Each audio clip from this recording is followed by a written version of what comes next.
तुमर गार बस्ती रे रसवती अजर संगे नाचुबा नाती थक थक थक डहक बिकल हेबा तुमर छाती रे शिलापति छानी खबर पड़बा हिटी दुलु दुलु दुलु दुल की जीवा तुमर गार बस्ती रे रसवती अजर संगे नाचुबा नाती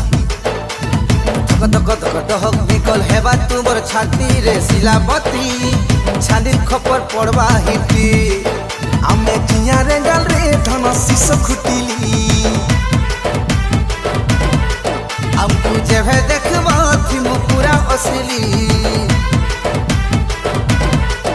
आमे जिया रे गाल रे धन शिश खुटिली हमके जेभे देखबा थी मु पूरा असली हो करी दर सुजैने मु आमे लगन पाती पाती पाती आमे कलाहांडिया भेणिया मने आमे कलाहांडिया भेणिया मने घुबरा धरी आयु बराती आमे कलाहांडिया भेणिया माने घुमरा धरी आयु बराती आमे कला कला कला कलाहांडिया घुबरा धरी आयु बराती हे आमे कलाहांडिया भेणिया माने घुमरा धरी आयु बराती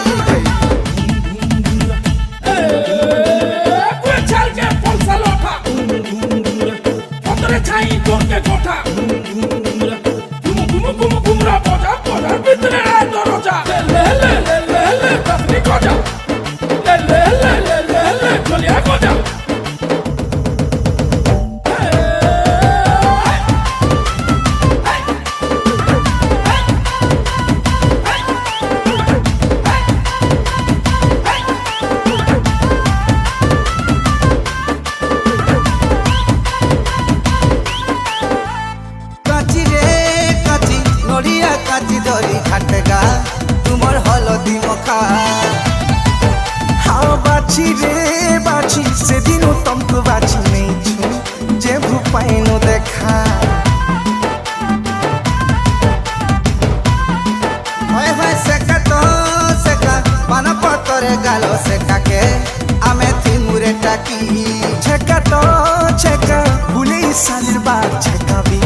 देमु नहीं रखूं बाकी ने मुजुना गड़िया हाबसपुरी मठा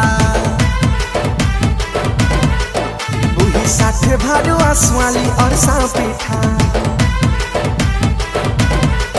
ने मुजुना गड़िया हाबसपुरी मठा बुही साथे भारो आसवाली और सांपेठा गड़िया ऊपर चढ़वा थुआ चढ़वा ऊपर बती बती बती हमें कलाहांडिया भेड़िया मने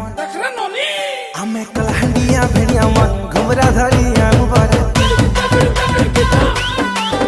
आमे कलाहांडिया भेड़िया माने घुमरा धरी आयु बराती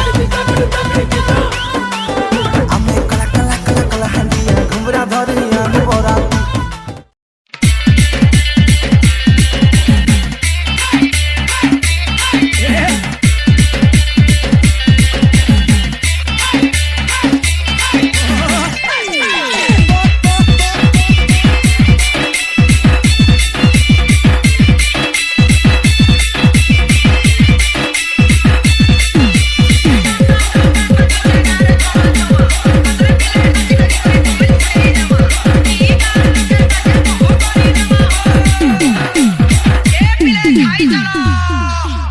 Unconditionally.